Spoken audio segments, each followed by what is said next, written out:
bagian kita. Nah, kita berkumpul di sini sebagai tim SAR gabungan. Karena polanya sini pola SAR gabungan, semua masukan nanti kita tetap meminta. Termasuk dari kawan-kawan senior saya, penggiat pecinta alam maupun arung bebas, arung jeram, nanti silakan dikasih masukan. Cuman kita bertahap. Dalam artian untuk sementara hari ini kita ambil alih satu komando. Jika ada masukan nanti setelah evaluasi berjalan kita akan disesuaikan dengan agenda berikutnya. Jadi gabungan hari ini adalah selain dari Basarnas, potensi 50 kota baik kumpul juga teman-teman dari BPBD, juga penggiat dari kawan-kawan Merapi ataupun dari Kota Baru. Kalaupun ada yang belum saya sebutkan, kita menyesuaikan saja.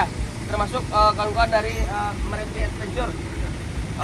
Itu saja yang bisa saya sampaikan membuka hari ini. Mohon maaf kita tidak mencari nama.